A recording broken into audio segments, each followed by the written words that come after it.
Hello friends, எல்லாருக்கும் வணக்கங்க. Welcome to easy சமையல் கிச்சன். இன்றைக்கி நம்மளோட கிச்சனில் ஒரு இட்லிக்கு இன்றைக்கி சிக்கன் குழம்பு தாங்க பார்க்க போகிறோம். சிக்கன் குழம்பு நம்ம எப்படி வைக்கிறதுன்னு சொல்லிட்டு பார்க்கலாம். இது இட்லி, தோசை, சப்பாத்தி, சாப்பாடு எல்லாத்துக்குமே இது நல்லா இருக்குங்க. ரொம்ப சீக்கிரமாகவும் சிம்பிளாகவும் வைக்கிறது எப்படின்னு சொல்லி நம்ம சேனலில் பார்க்கலாங்க. இந்த வீடியோ பார்க்கறதுக்கு முன்னாடி இது வரைக்கும் நம்மளோட சேனலை சப்ஸ்கிரைப் பண்ணாதவங்க சப்ஸ்கிரைப் பண்ணிக்கோங்க. பக்கத்தில் இருக்கிற பெல் பட்டனை கிளிக் பண்ணிக்கோங்க. அப்போ தான் நான் போடுற புது வீடியோக்கள் உங்களுக்கு அப்பப்போ நோட்டிஃபிகேஷனில் வரும். வாங்க இந்த சிக்கன் குழம்பு இட்லிக்கு எப்படி வைக்கிறதுன்னு பார்க்கலாம். நாம் இந்த சிக்கன் குழம்பு வைக்கிறதுக்கு ஸ்டவ் ஆன் பண்ணி ஒரு கடாய் வச்சுக்கலாம். நான் இந்த வடைச்சட்டியில் தான் இன்றைக்கி வைக்க போகிறேன். அகலமான வடைச்சட்டியில் தான் வைக்க போகிறேன். இந்த சட்டி காஞ்சிருச்சு. எண்ணெய் ஊற்றிக்கலாம். எண்ணெய் தேவையான அளவு ஊற்றிக்கலாம். ரொம்ப அதிகமாக எண்ணெய் ஊற்றுறது நல்லதில்லை. எண்ணெய் நல்லா காஞ்சிருச்சு.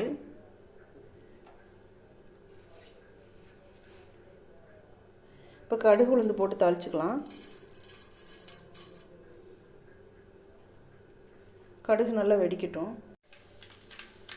இப்போ கடுகு நல்லா வெடிக்குது. இதில் இந்த ஸ்பைசஸ்லாம் கொஞ்சம் சேர்த்துக்கலாம். பார்த்திங்கன்னா ஒரு 4 கிராம்பு, 2 துண்டு பட்டை, ஒரு ஸ்டார் அனீஸ் வச்சுருக்கிறேன். அப்புறம் பிரியாணி எல்லாம் இந்த மாதிரி கொஞ்சம் கிள்ளி வச்சுருக்கிறேன். அப்புறம் ஏலக்காய் இந்த மாதிரி 2 உடச்சி வச்சுருக்கிறேன். 2 ஏலக்காய் வச்சுருக்கிறேன். இது கூட சேர்த்துக்கலாம். இதுவும் நல்லா பொரியட்டும். இப்போ இதுவும் நல்லா பொரிஞ்சிருச்சு. இது கூட சின்ன வெங்காயம் சேர்த்துக்கலாம். ஒரு கைப்பிடி அளவுக்கு சின்ன வெங்காயத்தை இந்த மாதிரி 2 கட் பண்ணி வச்சுருக்கிறேன். இதை சேர்த்துக்கலாம். இது கூடவே கொஞ்சம் பெரிய வெங்காயமும் சேர்த்துக்கலாம். இந்த பெரிய வெங்காயம், ஒரு வெங்காயம் பெரிய வெங்காயமாக இருந்துச்சு. இந்த மாதிரி நீள நீளமாக கட் பண்ணி வச்சுருக்கிறேன். இதையும் சேர்த்துக்கலாம். இது கூடவே கொஞ்சம் கருவேப்பிலை சேர்த்துக்கலாம். இதை நல்லா கலந்து விட்டுக்கலாம். இது நல்லா வதங்கி வரட்டும். இந்த வெங்காயம் நல்லா வதங்கட்டும். ரொம்ப பொன்னிறமெல்லாம் வதங்க தேவையில்லை. வெங்காயம் வேகிற அளவுக்கு வதங்கினா போதும். வதங்கட்டும். இந்த வெங்காயம் நல்லா வதங்கிருச்சு பாருங்கள். நல்லா வெங்காயம் வெந்துருச்சு. இப்போ நம்ம கொஞ்சம் இஞ்சி பூண்டு பேஸ்ட் சேர்த்துக்கலாம்.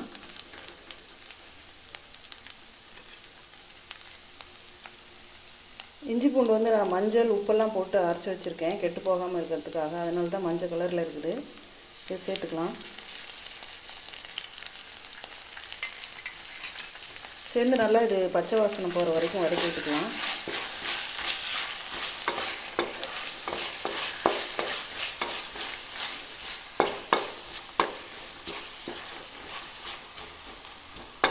இது பச்சை வாசனையெல்லாம் போயிடுச்சு. இப்போ நம்ம தக்காளி சேர்த்துக்கலாம். இந்த மாதிரி ஒரு 2 தக்காளி இந்த மாதிரி கட் பண்ணி வச்சுருக்கிறேன். இதை சேர்த்துடலாம். இதில்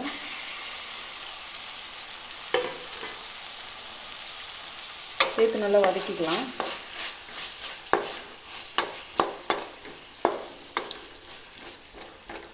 இந்த தக்காளி நல்லா மைய வேகிற வரைக்கும் வதங்கட்டும். இப்போ இந்த தக்காளி, வெங்காயம், இஞ்சி பூண்டு பேஸ்ட்டெல்லாம் நல்லா வதங்கிடுச்சு பாருங்கள். நல்லா தக்காளி வதங்கிடுச்சு பாருங்கள். நல்லா மையாக வதங்கிடுச்சு. இப்போ நம்ம சிக்கன் சேர்த்துக்கலாம். இது கூட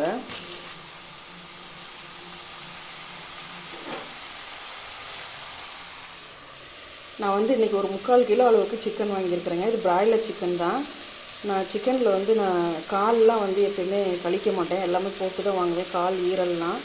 இந்த காலில் ரொம்ப சத்து இருக்குங்க. கோழி காலில் இதில் கொலாஜன் அப்படின்னு சொல்லிட்டு ஒரு புரதம் இருக்குது.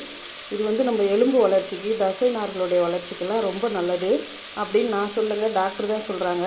அதனால் இனிமேல் கால் சாப்பிட மாட்டேன்னு சொல்கிறவங்களாம் காலையும் சேர்த்து சாப்பிடுங்க. நல்லது, ரொம்ப நல்லது. நான் ஈரல், கால் எல்லாம் சேர்த்து ஒரு 3/4 கிலோ அளவுக்கு வாங்கியிருக்கேங்க. இது நல்லா கழுவி சுத்தம் பண்ணி வச்சுருக்கிறேன். இதை கூட சேர்த்துக்கலாம்.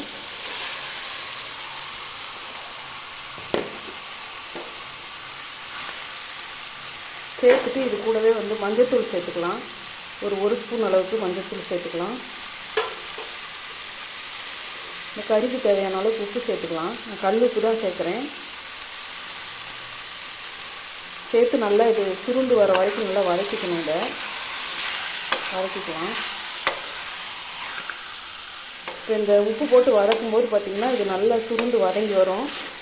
அதுக்கப்புறம் தான் நம்ம மசாலா பொருள்லாம் சேர்க்கணும், இப்போவே சேர்க்கக்கூடாது.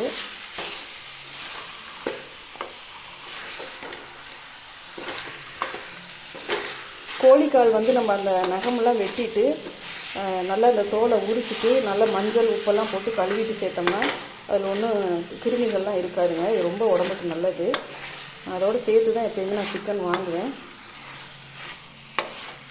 இது அப்படியே நல்லா வதங்கி வரட்டும் கொஞ்சம் நேரத்துக்கு. பாருங்கள், இப்போ ஒரு 5 நிமிஷம் வெந்துருச்சு.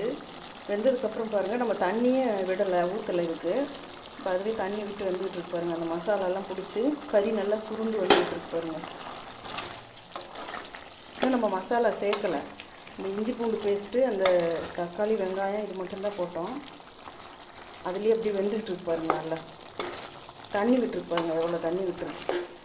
இது நல்லா ஓரளவுக்கு வதங்கிருச்சு. இப்போ இந்த ஸ்டேஜில் வந்து நம்ம மசாலா பொடியெல்லாம் சேர்த்துக்கலாம். இப்போ சேர்த்தா தான் இது நல்லா இதில் இறங்கலாம். இப்போ நான் வந்து ஒரு 2 ஸ்பூன் அளவுக்கு மல்லித்தூள் எடுத்து வச்சுருக்கேன். நான் இன்றைக்கி இந்த அளவுகளெல்லாம் இந்த ஸ்பூனில் தான் எடுத்திருக்கேன். இந்த மாதிரி ஸ்பூனில் தான் அளவெல்லாம் எடுத்திருக்கேன். இந்த ஸ்பூனில் 2 ஸ்பூன் அளவுக்கு மல்லித்தூள் எடுத்துருக்கிறேன். அதே அளவுக்கு 2 ஸ்பூன் அளவுக்கு சிக்கன் மசாலா எடுத்துருக்கிறேன். ஒரு அரை ஸ்பூன் அளவுக்கு வரமிளகாத்தூள், தனி மிளகாத்தூள் எடுத்துருக்கிறேன்.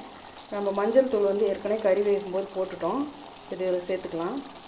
இது வந்து இந்த 3/4 கிலோ அளவுக்கு சரியாக இருக்கும். நாங்கள் வந்து காரம் கம்மியாக சாப்பிடுவோம், அதனால் கம்மியாக தான் சேர்க்குறேன். நீங்கள் வந்து காரம் அதிகமாக சாப்பிட்றவங்களா இருந்தால் அதுக்கு தகுந்த மாதிரி மசாலா பொடியெல்லாம் அதிகமாக போட்டுக்குங்க. இதை நல்லா கலந்து விட்டுடலாம்.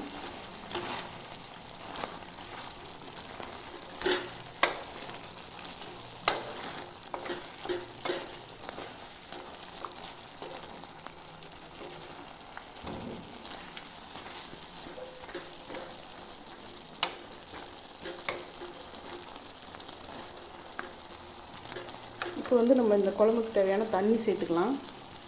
தண்ணி கொஞ்சமாக சேர்த்துக்கலாம். அப்புறம் நம்ம என்ன தேங்காய் அரைச்சி ஊற்றணும். கொஞ்சமாக சேர்த்து நல்லா கலந்து விட்டு வேக விட்டுடலாம்.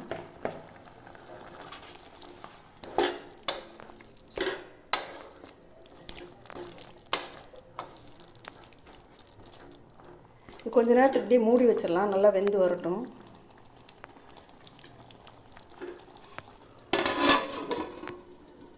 இது வேகிறதுக்குள்ளே நம்ம இதுக்கு ஒரு தேங்காய் பேஸ்ட் அரைச்சிக்கிட்டு வந்துடலாம். இப்போ ஒரு மிக்ஸி ஜார் வச்சுக்கலாம். இதில் வந்து நான் ஒரு அரை மூடி அளவுக்கு தேங்காய் துருவி வச்சுருக்கிறேன். கூட ஒரு 2 ஸ்பூன் அளவுக்கு பொட்டுக்கடலை வச்சுருக்கிறேன். அதை இதில் சேர்த்துக்கலாம். அரை மூடினா ஒரு தேங்காயோட ஒரு மூடியில் பாதி துருவி வச்சுருக்கிறேன். ஒரு 2 ஸ்பூன் அளவுக்கு பொட்டுக்கடலை வச்சுருக்கிறேன். இது எதுக்குன்னு சொல்லி பார்த்தீங்கன்னா, இந்த பொட்டுக்கடலை போட்டோம்னா குழம்பு ரொம்ப டேஸ்ட்டாக இருக்கும். நிறைய போட்டக்கூடாது, ஒரு 2 ஸ்பூன் அளவுக்கு தான் போடணும். இதில் சேர்த்துக்கலாம்.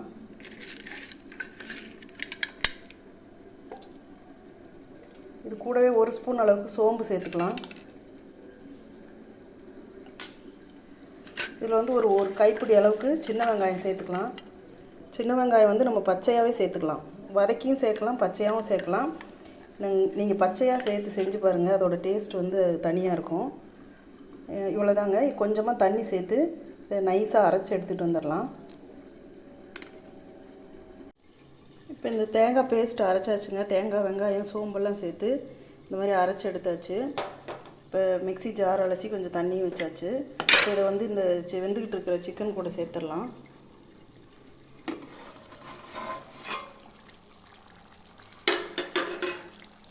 பாருங்கள், சிக்கன் நல்லா வெந்து வந்துருச்சுங்க. நல்லா இந்த மசாலாலாம் இதில் பிடிச்சி நல்லா வெந்துக்கிட்டு இருக்கு. இதை நல்லா ஒரு தடவை கிளறி விட்டுக்கலாம்.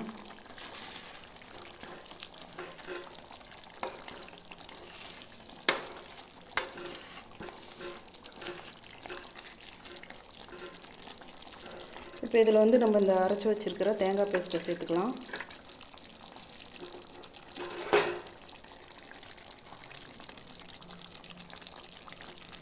சேர்த்துட்டு இந்த மிக்ஸி ஜார் அலசின தண்ணி இது கூட சேர்த்து கலந்து விட்டுடலாம்.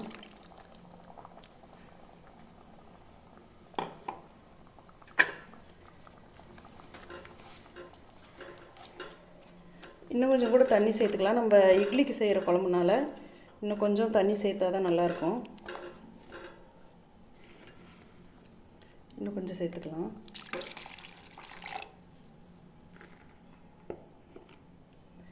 இப்போ இது நல்லா கலந்து விட்டு மூடி வச்சு ஒரு 5 நிமிஷத்துக்கு வேக விட்டுறலாம். தேங்காய் சேர்த்ததுக்கப்புறம் ரொம்ப நேரம் கொதிக்கக்கூடாது. அருமையாக இருக்குங்க இந்த குழம்பு. இட்லி, தோசை, சப்பாத்தி, சாதம் எல்லாத்துக்குமே நல்லாயிருக்கும். இதெல்லாம் நல்லா கலந்தாச்சு. இப்போ வந்து இது கொஞ்சம் ஒரு 5 நிமிஷத்துக்கு கொதித்து வரட்டும். திரும்ப மூடி வச்சிடலாம். இப்போ நம்ம தேங்காய் அரைச்சி சேர்த்து இதில் கலந்து விட்டு 5 நிமிஷம் ஆயிடுச்சு. இப்போ திறந்து பார்க்கலாம். பாருங்கள், நல்லா வெந்துருச்சுங்க. எண்ணெய் பிரிஞ்சு வந்துருக்கு பாருங்கள் ஓரத்துலலாம்.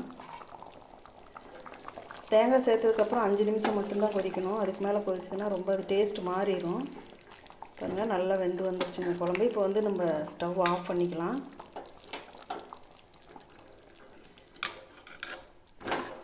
நல்லா இதை கலந்து விட்டுக்கலாம்.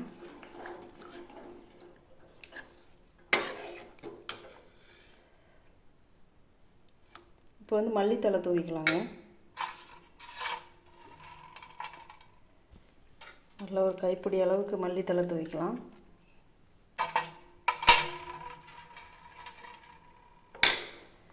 நல்லா இந்த சூட்லேயே தூவி விட்டுட்டு நல்லா கலந்து விட்டுடலாம்.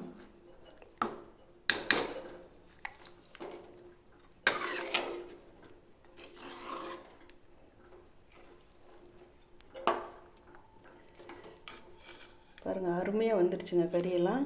நல்லா இந்த வாசனை அப்படியே ஜம்முன்னு இருக்குதுங்க, மசாலா வாசனை. எப்பயுமே நீங்கள் இட்லி, தோசை, சாப்பாட்டுக்கெல்லாம் வைக்கிற மாதிரி இட்லிக்கு அதுவும் வச்சிங்கன்னா இந்த மாதிரி முறையில் நீங்கள் அரைச்சி செஞ்சு பாருங்கள். தேங்காய் பேஸ்ட் ஊற்றி, தேங்காய், வெங்காயம், சோம்பு இது மட்டும் சேர்த்து அரைச்சி ஊற்றி வச்சு பாருங்கள். அருமையாக இருக்குங்க. இது வந்து இட்லி, தோசை, சப்பாத்தி, சாதம் எல்லாத்துக்குமே நல்லாயிருக்கும். அருமையான சிக்கன் குழம்பு ரெடி ஆயிடுச்சுங்க. இது வந்து உங்கள் வீட்டில் நீங்களும் ட்ரை பண்ணி பாருங்கள். ட்ரை பண்ணி பார்த்துட்டு எப்படி இருக்குன்னு கமெண்ட்டில் சொல்லுங்கள். அந்த வீடியோ உங்களுக்கு பிடிச்சிருந்துன்னா லைக் பண்ணுங்கள், ஷேர் பண்ணுங்கள். மறக்காமல் நம்மளோட சேனலுக்கு சப்ஸ்கிரைப் பண்ணுங்கள். அடுத்து ஒரு புது வீடியோவில் உங்களை சந்திக்கிறேன். Thank you friends.